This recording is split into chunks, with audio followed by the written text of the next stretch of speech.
I couldn't believe what I was hearing when my boss said I couldn't take any time off with pay. It was shocking. I always stand up for myself, but this time it was too much. She basically told me not to bother coming back. Hearing that, I felt like I couldn't take it anymore. I asked if she was really sure about her decision, which surprised her. Her eyes got wide with surprise. It was disappointing. My name is Nancy, and I just turned 28. I've been working at Candle Corporation for 10 years, which makes me experienced even though I'm still young. My family isn't rich, but my parents took good care of me. I'm an only child, so I didn't get a lot of new things. Most of my clothes were hand-me-downs from cousins or neighbors. Getting new clothes was rare, but I was happy with what I had. I have lots of love from my neighbors and relatives.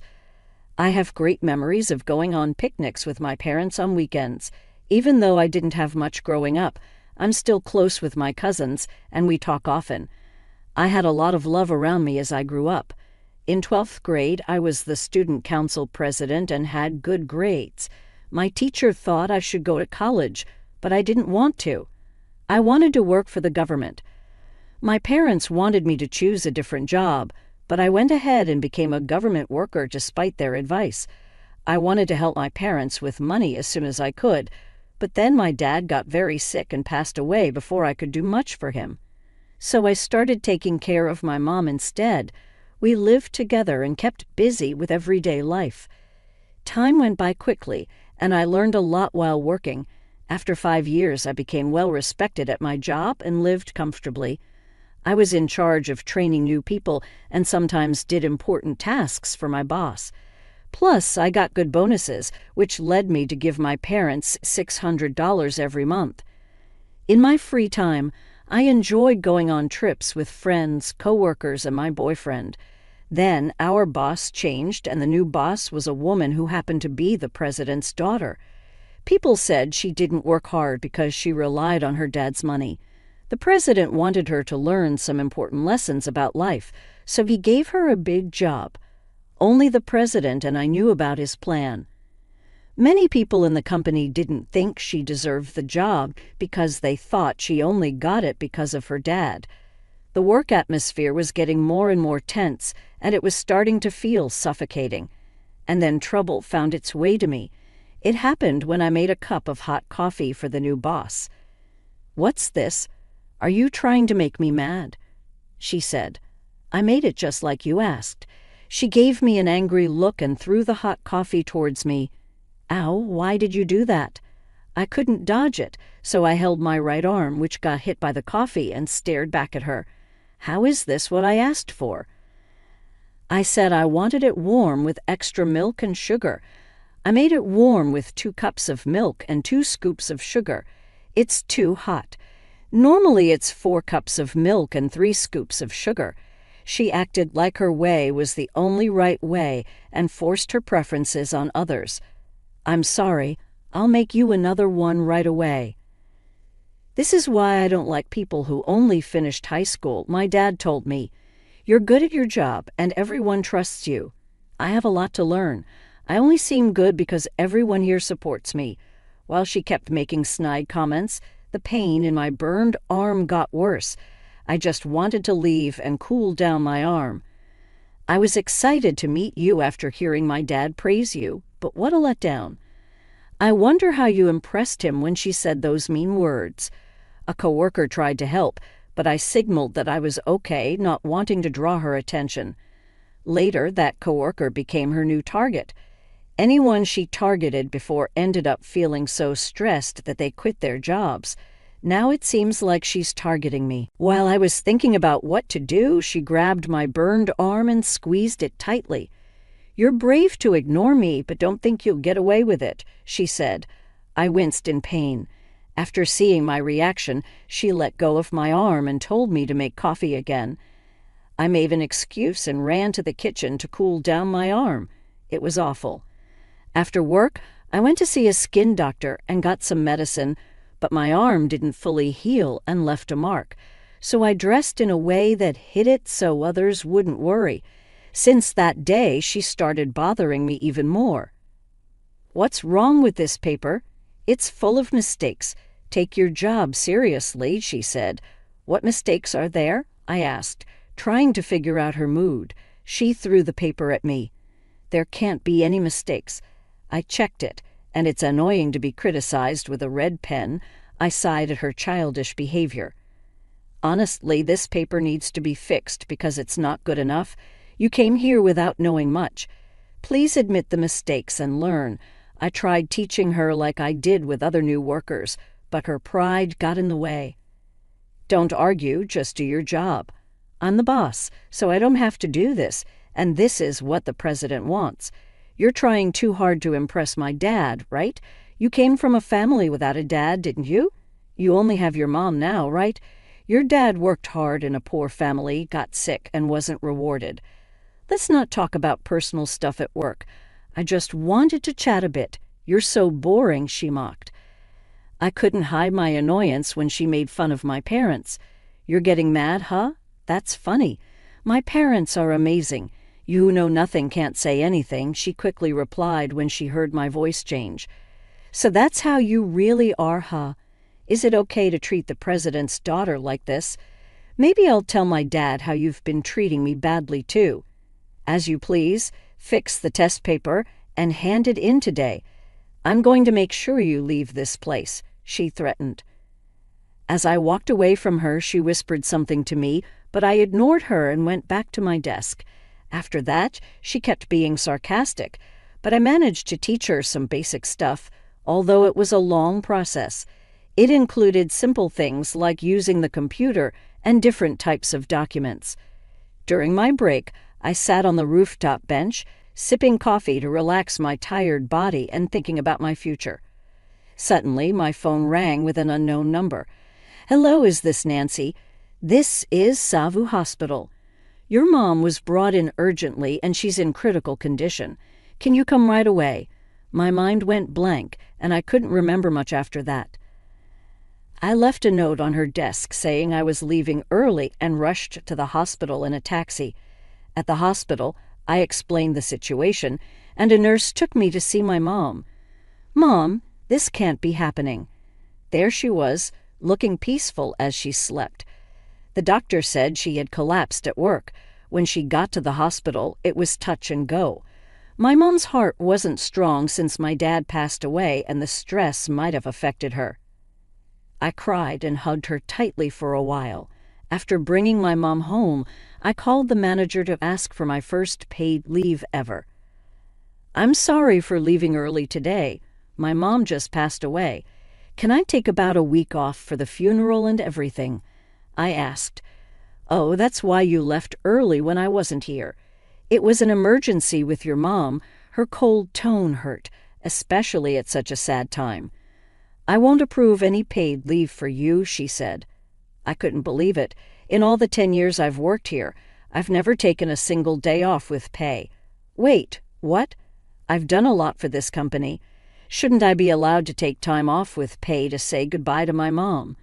I questioned. "You always challenge me. You don't need to come back." When she said that, I couldn't take it anymore. "Are you sure about that? I'll take you up on your offer." She kept talking, but I hung up without thinking twice. The funeral went well. I didn't just sit and cry. I kept busy with tasks and sent thank you notes to everyone who helped.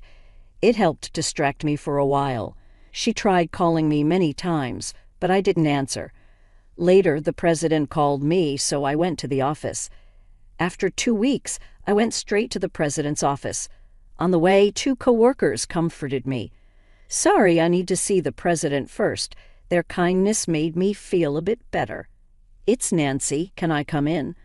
I asked when I knocked on the door. They let me in right away. "Hey, it's been a while. Heard you've been gone for 2 weeks. That's not like you," he said. "I'm sorry. Let me explain." I told him everything, not hiding how his daughter treated us.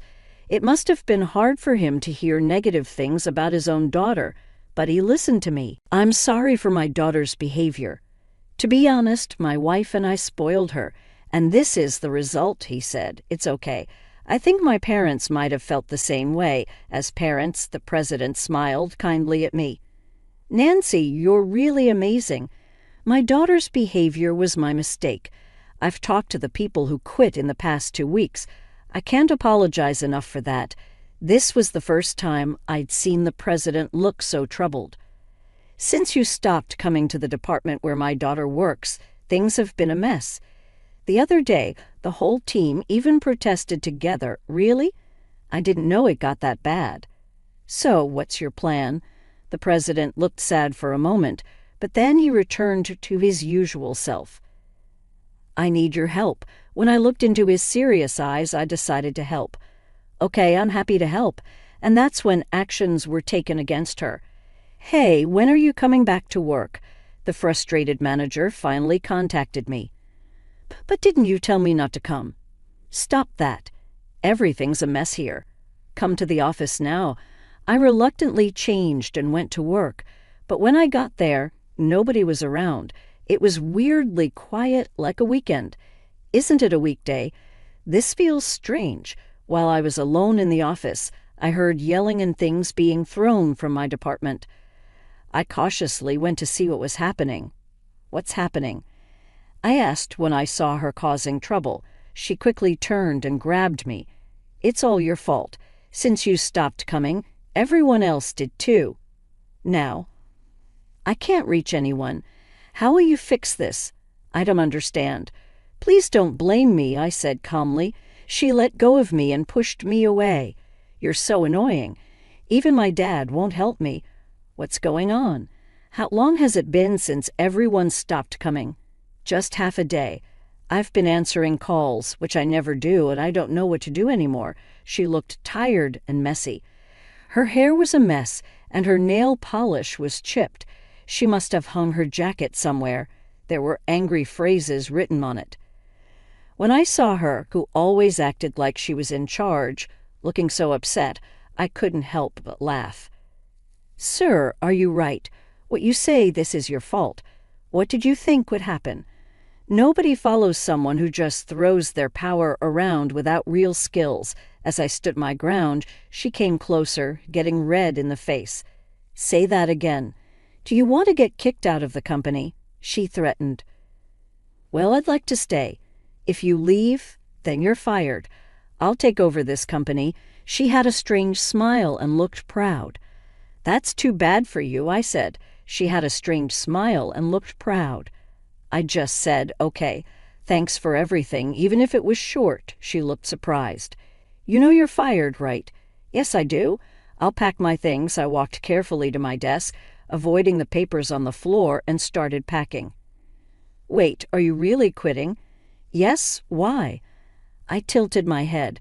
She seemed less confident now, almost desperate. "Shouldn't you finish today's work at least?" Her confidence was gone, and she looked worried. "Did you know it's against the law to deny paid leave without a good reason?" "It's the law." She looked pale. She was clearly upset, but I kept going. "We're all human. I understand we might not get along, but that doesn't mean you can treat people badly. You're not fit to be a manager. I wonder what your parents are like." "Who do you think you are, insulting my parents? You won't get away with this." She was angry, but tried to act tough. "We're nothing alike. You're terrible. You said the same about those who left. You treated them badly, too." I sighed and looked down the hallway. She followed my gaze and muttered, "Dad, why are you here?" The president walked in and went straight to her father. "There's been a misunderstanding. No need to explain. I have proof of what you did." When she tried to explain herself, the president scolded her. "You fool. I hoped the capable workers would help you improve. But in the past few months under your leadership, our performance dropped, and we lost money. I made you a manager, so I trusted you, right? I hope you can do better this time." "No, if I didn't promote you, you would have quit." The president's serious attitude made her nervous. "I never considered letting you take over the company. This time, I'll move you to the countryside to help you learn from the basics. Please understand, you'll be checked regularly and the people there are reliable. Get ready." She turned pale, lying down and crying and laughing at the same time. I cheerfully said, "Too bad," to her. Later that day, the next day, she left the company without anyone seeing her off. The employees, happy to have a day off given by the president, returned to work happily without her. The office became peaceful again, and everyone smiled. Meanwhile, she started over in a rural town with no modern comforts. Her family's influence didn't matter there, and she was taught strictly by her coworkers. Every day, over time, she started to change. She began speaking politely and accepting feedback. Surprisingly, the president got an apology call from her, which was unexpected. At first, I listened to her, but she ended up begging. "I've learned my lesson. Please ask the president to let me come back." I said no and stopped answering her calls and blocked her number. The president personally reached out to those who had quit because of her and asked them to come back. The company's performance improved quickly, even better than before. I got promoted to the manager's position that she left. Everyone in the department was happy when the president chose me. The job is harder than I thought, and I feel a bit overwhelmed. But with the support of my coworkers, I'm doing okay.